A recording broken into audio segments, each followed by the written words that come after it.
اس کا simultaneous contrast ہے کہ اگر کسی مرد نے بھی کسی عورت کو ناحق طلاق دی تو اس کے اوپر بھی یہ وعید فٹ ہوگی۔ صحیح مسلم میں حدیث ہے کہ کوئی شخص اپنی بیوی سے بغض نہ رکھے، اگر تمہیں اس کی کچھ عادتیں ناپسندیدہ ہیں تو اس کی کچھ عادتیں اچھی بھی ہوں۔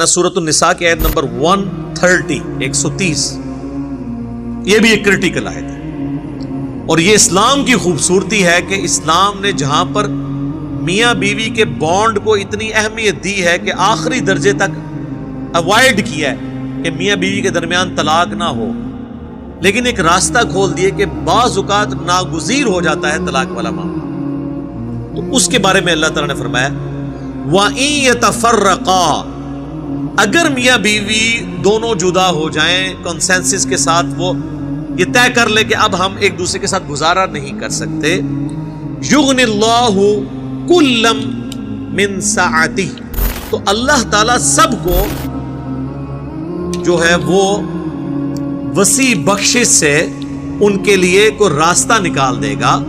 وَكَانَ اللَّهُ وَاسِعًا حَكِيمًا، اور اللہ تعالیٰ وسعت والا ہے اور حکمت والا ہے، یعنی اگر میاں بیوی کسی معاملے میں الگ ہو جاتے ہیں تو اللہ تعالیٰ دونوں کے لیے کوئی راہ نکال دے گا، یعنی اس بیوی کو کوئی نیا اچھا شوہر دے دے گا اور اس شوہر کو کوئی نئی اچھی بیوی مل جائے گی۔ یعنی اگر یہ نظر آ رہا ہے کہ رشتہ نبھنے والا نہیں ہے تو زبردستی وہ رشتہ آپ نے نبھانا نہیں ہے، اور ہمارے معاشرے میں یہی ہوتا ہے، اکثر آپ سنتے ہیں نا 20 سال بعد طلاق ہوگی، 30 سال بعد طلاق ہوگی، کیوں؟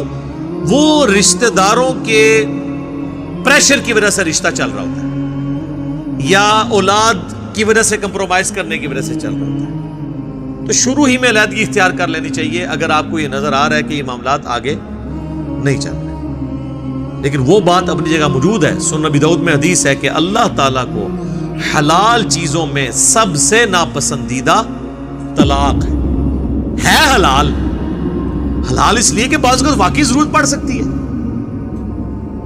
اب کسی کی عورت جو ہے وہ کھلی بے حیائی پہ اتری ہوئی ہے اور بار بار سمجھانے کے باوجود باز نہیں آ رہی، تو ظاہر ہے پھر آخری حل تو یہی ہے نا، یہ نہ ہو کہ وہ اس کی اولاد کو بھی برباد کر دے، تو آخری ڈیسیژن تو ہے۔ لیکن اس میں قرآن میں کہا گیا کہ اگر کوئی عورت بے حیائی پہ اترے، سورۃ النساء میں ہی گزرا ہے، تو سب سے پہلے اسے اپنے بستر سے الگ کرو، پھر بھی نہ وہ مانے پھر اسے مارو، لیکن مارنے میں وحشیوں کی طرح نہیں مارنا، جیسے ایک بچوں کو تنبیہ کے لیے مارا جاتا ہے، وہ بھی بخاری مسلم میں حدیث ہے، نبی علیہ السلام نے چہرے پہ مارنے سے منع فرمایا۔ آخری درجے تک طلاق کو اوائڈ کیا گیا، لیکن بعض اوقات جینون ضرورت پڑ جاتی ہے، زبردستی کے رشتے نبھانا یہ تو بڑی سخت زیادتی والی بات ہے، اس لیے اس کو حلال قرار دے دیا گیا۔ اور قرآن کی یہ آیت اس کو سپورٹیو ہے کہ اگر میاں بیوی مرضی سے علیحدہ ہونا چاہتے ہیں تو علیحدہ ہو سکتے ہیں، یہ کوئی گالی نہیں ہے۔ وہ جو حدیث میں ہے کہ آخری درجے تک اوائڈ کرنا ہے اور حلال چیزوں میں ناپسندیدہ اس صورت میں ہے جب آپ کسی کے ساتھ ناحق کر رہے ہیں، اور دوسرا اللہ کو یہ پسند نہیں ہے کہ خاندانی نظام ٹوٹے، لیکن اگر خاندانی نظام اس علیحدگی سے بچتا ہو پھر علیحدگی میں عافیت ہے۔ اگر جسم پہ ایسا پھوڑا نکل آئے کہ جو پورے جسم کو تعفن کا شکار کر کے انسان کی موت کا سبب بن سکتا ہے، اور وہ ٹانگ کٹوانی پڑ جائے تو ٹانگ کٹوانے میں کوئی حرج نہیں، جان تو بچ جائے گی نا، باقی وہ ٹھیک ہے۔ صحیح مسلم میں حدیث ہے کہ شیطان کا تخت پانیوں پہ لگا ہوا ہے، شام کے وقت سارے چیلے اس کے اکٹھے ہو کر پورے دن کی کارگزاری اسے سناتے ہیں، کوئی کہتا ہے میں نے آج فلاں شخص سے چوری کروائی، کوئی کہتا ہے میں نے فلاں شخص سے بدکاری کروائی، تو وہ شیطان امپریس نہیں ہوتا، پھر ایک چیلا آگے کہتا ہے کہ آج میں نے میاں بیوی کے درمیان علیحدگی کروا دی، تو شیطان اسے گلے لگا کے ملتا ہے کہ اصل کام تو نے کیا ہے، کیونکہ باقی سارے گناہوں کی ماں یہ ہے کہ خاندانی نظام ٹوٹ جائے۔ خاندانی نظام میاں بیوی کے درمیان جو بانڈ ہے وہ اولاد اور سیکس ہے، دونوں میں سے ایک چیز بھی خراب ہو جائے میاں بیوی کا رشتہ نہیں چل سکتا، اور اولاد کی پرورش تو ہے ہی ماں باپ کی وجہ سے، آپ دیکھ لیں کہ جن کے ماں باپ کی طلاق بچپن میں ہو جاتی ہے، ایسے بچوں کے مینٹل ماڈلز بدل جاتے ہیں پوری زندگی کے لیے. پھر سوتیلی مائیں یا سوتیلے باپ ان کے ساتھ کیا سلوک کرتے ہیں. ایسی عورتوں کی اگر بچیاں ہو، کہیں اور شادی ہو، ان کو اپنے نئے خامن سے اپنے بچیوں کے بارے میں خطرہ لگا رہتا ہے. اسی طریقے سے سوتیلی مائیں بھی بڑا برا سلوک کرتی ہیں. تو یہ ایک بڑا خطرناک معاملہ ہے. اس لیے یعنی شیطان کو بھی پتا ہے کہ میں نے خاندانی نظام برباد کیا تو میں دنیا کی ہر برائی اس کے ذریعے انجیکٹ کر سکتا ہوں معاشرے میں. اس لیے پھر اس چیز کو ناپسندیدہ قرار دیا گیا. حتیٰ کہ جامعہ ترمذی میں حدیث ہے کہ جو عورت بغیر کسی وجہ کے اپنے خامن سے طلاق لے گی، قیامت والے دن وہ جنت کی خوشبو بھی نہیں پائے گی. البتہ وہ طلاق لے سکتی ہے، خلا لے سکتی ہے، یہ اس کا حق ہے، دنیا میں اسٹیبلش ہو جائے گا. لیکن اگر اس نے بغیر وجہ کے لیا تو جان بوجھ کے ظاہر ہے کہ اس نے ایک لٹکتا ہوا چھوڑ دیا نا پورا خاندان. اور یہ اللہ کا شکر ہے ہمارے معاشرے میں کافی حد تک کنٹرول ہے. ابھی یہ کچھ میڈیا کی وجہ سے طلاقیں بڑھنا شروع ہوئی ہیں، ادروائز سب کانٹیننٹ کا معاشرہ اللہ کے فضل سے یعنی عورتیں آخری درجے تک کمپرومائز کر کے خامدوں کے ساتھ چلتی ہیں، آخری درجے تک اخلاص کے ساتھ. یہ جو آپ کو کچھ 2-4 واقعات وہ بتا رہے ہوتے ہیں نا ٹی وی پہ یا سوشل میڈیا پہ، 22 کروڑ کی آبادی میں اگر 2-4 واقعات رپورٹ ہو جائے تو کوئی اتنی بڑی بات نہیں ہے کہ جی معاشرے میں یہی ہو رہا ہے. اس طرح نہیں ہو رہا ہوتا، چند ایک واقعات ہوتے ہیں، اوورآل معاملات درست ہوتے ہیں. بس اس کا سائملٹینیس کنٹراسٹ ہے کہ اگر کسی مرد نے بھی کسی عورت کو ناحق طلاق دی تو اس کے اوپر بھی یہ وعید فٹ ہوگی. صحیح مسلم میں حدیث ہے کہ کوئی شخص اپنی بیوی سے بغض نہ رکھے اگر تمہیں اس کی کچھ عادتیں ناپسندیدہ ہیں تو اس کی کچھ عادتیں اچھی بھی ہوں.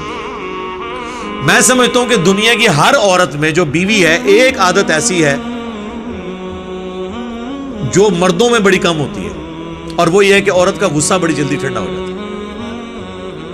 سیفٹی والو ہے اللہ نے اس کے اندر رکھا.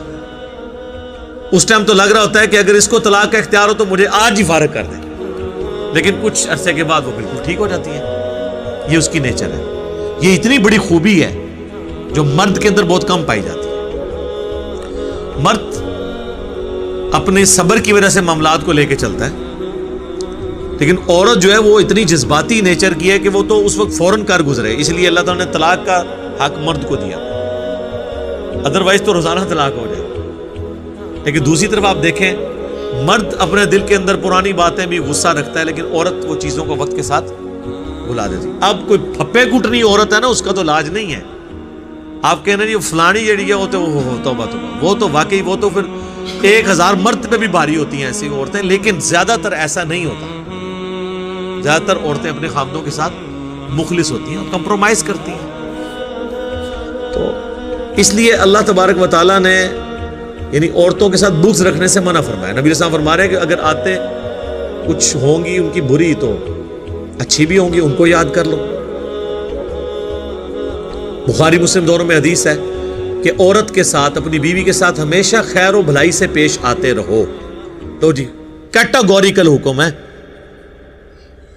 اور اسے سیدھا کرنے کی کوشش نہ کرو. یہ آدم کی ٹیڑھی پسلی سے پیدا ہوئی ہے، اسے اگر سیدھا کرنے کی کوشش کرو گے تو توڑ بیٹھو گے، اور اسے توڑنا اسے طلاق دینا ہے. اس سے نفع حاصل کرو اور ہمیشہ خیر و بھلائی سے پیش آتے رہو، پازیٹیو اینڈ پہ کھڑے رہو.